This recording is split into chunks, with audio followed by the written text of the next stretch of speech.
Cause-moi de toi. Cause-moi de moi. Cause-moi de nous. Cause-moi de tout. Mais sans filtre. Mais sans filtre, ça veut dire quoi? C'est la vérité vraie. Bonjour à tous, je suis Stéphanie Sellero, thérapeute, coach émotionnel et créatrice de la méthode Live Free, vivre libre. Bonjour à tous, je suis Élodie Granger, coach, formatrice. Mon leitmotiv, la joie et l'intégrité. Bienvenue sur notre podcast Cause toujours, mais sans filtre. Un podcast qui aborde des sujets sérieux du quotidien, mais avec humour. Coucou Hello. Coucou Steph. Comment ça va? Ça va bien et toi? Eh ben écoute, comme toujours, ça va bien. On cause de quoi aujourd'hui? Alors, on cause de quoi? On a beaucoup de demandes, hein. Merci déjà. Merci pour tous vos mails. Merci. Ça nous fait vraiment plaisir d'avoir un public comme ça, des personnes qui nous suivent, qui nous écrivent. Ça... Ouais, merci en fait. Vous êtes inspirants. Et ce qui nous a inspiré aujourd'hui, le thème qui nous a inspiré justement parmi vos questions, c'est... Vous êtes sincères en plus, ça fait plaisir. Pourquoi je suis toujours frustrée? Pourquoi est-ce que je n'arrive pas à me contenter de ce que j'ai? Voilà, des questions autour de ça. Tout à fait. Et j'ai trouvé, on a trouvé, puisque c'est ces questions-là que nous avons choisi de répondre, parce que c'est un sujet qui nous tenait à cœur aussi. Oui. Moi, vous verrez un peu plus tard dans le conseil que je vais vous donner, c'est vraiment ce que je prône aujourd'hui tous les jours. Donc j'avais envie, et on avait envie de répondre à ces questions. Donc, comment on répond à ces questions, ma petite Hello? Écoute, moi, ça part toujours d'un constat. Hein. En fait, les questions que vous nous posez, à chaque fois, elles viennent m'ouvrir une fenêtre de quelque chose que j'ai vécu, que j'ai ressenti. C'est que je me suis très longtemps culpabilisée. Je pense qu'il y a un lien avec ce qu'on dit, on appelle le judéo-chrétien qui dit « contente-toi, ma fille ». Moi, dans notre éducation d'italien, vous avez bien compris, on l'avait dit dans l'intro, on a été éduqués dans des familles d'Italiens avec le petit Jésus. Voilà. Le petit Jésus qui nous donne ce qu'on doit avoir. Voilà, et que tu dois pas demander plus. Et voilà, et basta. Et en fait, pendant longtemps, moi, quand j'étais frustrée, parce que je suis humaine comme tout le monde, et je me disais des fois, j'étais en vacances, en plus, voilà, dans des cadres, à des moments, je me disais, là, c'est pas cool, je me culpabilisais, parce que j'étais au bord de la mer, j'étais bien, mais il y avait toujours quelque chose qui me titillait. Quelque chose qui te manquait. Qui me manquait. Je me disais, moi, j'aimerais ça, et puis hop, je coupais court à ce que j'étais en train de me dire. En fait, tu ne donnais pas le droit de dire, il me manque quelque chose. Je me limitais. Et je me disais, non, tu n'as pas le droit, tu ne peux pas. Voilà, la culpabilité arrivait tout de suite en disant, comment oses-tu alors que tu es en bonne santé, tout ça. Et je me suis limitée pendant des années comme ça à ne pas rêver en grand. En fait. Ouais. Voilà. Alors moi je suis d'accord avec toi et j'ai un peu analysé savoir d'où ça venait et je reviens sur notre famille italienne. Donc ils sont arrivés, des immigrés italiens, et ils arrivent en France et du coup on doit s'adapter. Donc on doit prendre uniquement ce qu'on nous donne.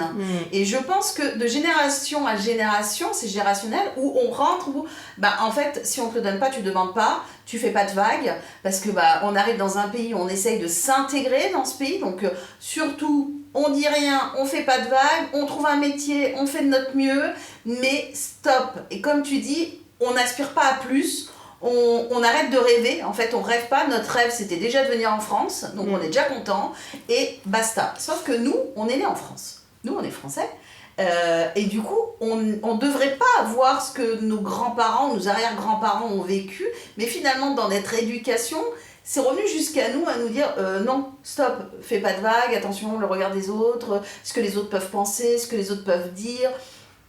Arrête de rêver en grand, quoi, comme tu dis, c'est ça. C'est ça, et puis ça met en lumière quelque chose que tout le monde vit. Tu vois, alors nous, ça a été par effectivement des grands-parents immigrés qui nous disaient « contente-toi ». On a été acceptés, mais en fait, immigrés ou pas, on vit tous et toutes quelque chose depuis qu'on est petit, qui est si je demande quelque chose, comment c'est pris ?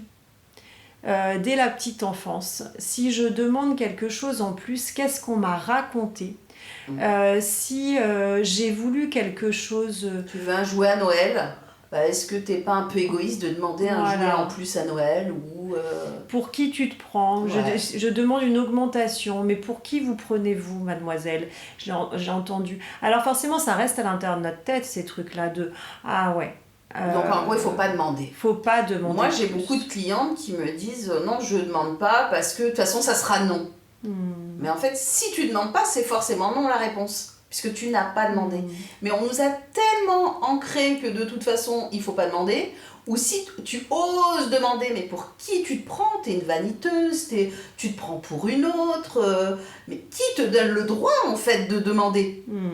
Ouais, exactement. Et puis, il y a une autre fausse croyance qui est que de rêver grand, ça va être frustrant. Mais je crois pas, je suis sûre que c'est l'inverse. C'est-à-dire que on nous dit aussi des très jeunes, rêve pas trop grand, ma fille. Arrête rêve de rêver. pas trop grand, arrête de rêver. Tu te prends pour qui ? Et en fait, moi, finalement, il y a un jour, c'était en écoutant un artiste qui expliquait comment il en était arrivé là. Et il expliquait qu'en fait, toute son enfance, il a rêvé d'être artiste. Il a rêvé de vivre de son art et qu'il l'a toujours imaginé. En se promenant, en allant à l'école, en allant au sport, il y avait toujours une partie de lui qui imaginait ce rêve grand et que personne n'a réussi à lui enlever de sa tête. Et il disait, je suis persuadée que c'est grâce au fait que je me suis imprégnée de ce rêve qu'aujourd'hui j'y suis. Et ça chez moi, ça a fait péter toutes les barrières et je me suis dit, stop, on arrête de se limiter et on rêve en grand. C'est exactement ça. Moi, j'ai écouté effectivement une interview, alors je sais pas si c'est de la même personne, de Kev Adams, qui lui disait, depuis tout petit, je ferai un jour des sketchs avec Gad Elmaleh. Et là, toute sa famille lui dit, mais n'importe quoi. Non mais Gad Elmaleh quoi. Bon, tout le monde sait qu'aujourd'hui, Kev Adams et Gad Elmaleh ont fait un spectacle ensemble. Et du coup, il raconte très bien ça, où toute sa famille, oui, t'es un petit marrant, mais non, t'iras pas. Et il a toujours cru en ses rêves. Et lui, son conseil, c'est vraiment ça. Et quand je l'ai suivi, que j'ai écouté sa conférence, qui disait, mais continuez, vivez vos rêves, et surtout, croyez en vos rêves. Osez croire en vos rêves. Et ça, c'est le début de tout, en fait, d'oser croire en ses rêves. Et rêver. Moi, il y a un truc que une fois que j'avais entendu, c'est pareil. C'est devenu un leitmotiv quotidien. Je pense, donc je rêve à quelque chose. J'en parle, j'ose le dire, en fait. Parce qu'il y a cette étape-là où on n'ose pas le dire. J'ose le dire. Ça, c'est une énergie encore plus forte que de le penser. Et j'agis. Je pose une petite action chaque jour. Du coup, tu es en train de le créer, ton rêve. Exactement. Si tu oses le dire, tu le crées. Tu le matérialises. Exactement. Un rêve, si t'en parles pas, c'est fini. Donc, effectivement, à un moment donné, il faut oser et croire en ses rêves et du coup, se donner l'autorisation de se dire, j'ai le droit à plus. Bien sûr, je suis mariée, j'ai une maison, j'ai 2 enfants, un garçon, une fille, le chien, le chat, la belle voiture, la piscine. Ouais, mais si je veux plus, est-ce que j'y ai droit ? Oui. Oui, tu y as droit. Alors, c'est quoi ton conseil, Steph, aujourd'hui ? Alors moi, mon conseil, c'est ce que je dis toujours, mon leitmotiv, c'est tout est possible. Il faut arrêter de se limiter. Moi, je répète ça tout le temps à mes clients et c'est ce que je me répète à moi tous les jours. Dès que j'ai envie de faire quelque chose, c'est tout est possible et je me mets en action pour. Je ne me limite plus. Voilà, c'est mon conseil du jour. Eh bien, le mien, c'est arrêter de vous culpabiliser, d'avoir des envies et de la jalousie. Alors, ça va peut-être vous choquer ce que je dis. Parce qu'effectivement, on dit que la jalousie, c'est un vilain défaut. Tout à fait. C'est un vilain défaut si elle nous ronge et qu'on la garde à l'intérieur de nous. Si on se pose très honnêtement en disant, cette personne-là, elle fait un truc que je rêverais de faire. Et sur le moment, j'ai un petit pic de jalousie. Mais en fait, cette jalousie, je vais la transformer en envie et je vais la transformer en quelque chose, en une direction que je vais prendre.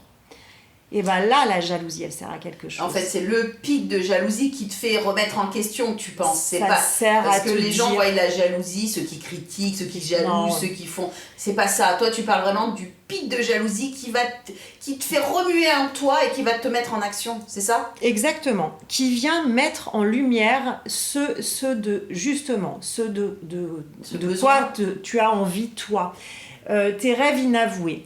Quand tu as un petit pic à l'intérieur de toi, comme tu dis, à l'intérieur de ton ventre, quand tu sens que tu as un petit pic, tu regardes quelqu'un en disant en fait, juste, tu te poses une seconde, qu'est-ce que je voudrais ? Qu'est-ce que je voudrais qu'elle a ou qu'il a ? Pourquoi j'explique ? Pourquoi j'ai j'explique besoin pour. Et éviter là, d'avoir. une fois juste qu'on se l'avoue, il n'y a plus ni culpabilité, il n'y a plus de colère, il n'y a plus de jalousie, il y a juste un rêve qui commence à émerger de en fait, c'est possible, moi aussi je peux le faire. Yes, super. Donc, si vraiment, voilà, vous avez nos 2 conseils, mais osez rêver, osez grandir, rêvez en grand, ne vous limitez pas. Et soyez un peu jaloux du coup. Et voilà. Soyez vous-même. Soyez vous. Belle journée, au revoir. À bientôt. Cause toujours, mais sans filtre, c'est fini pour aujourd'hui. Pour nous suivre, abonnez-vous à notre chaîne YouTube Cause toujours, mais sans filtre, by Élodie Granger et Stéphanie Célébro, ou abonnez-vous sur la plateforme de podcast de votre choix. Si vous souhaitez que nous abordions un thème spécifique, vous pouvez nous écrire à causetoujours7@gmail.com. Encore un grand merci à tous pour votre écoute. Bisous bisous.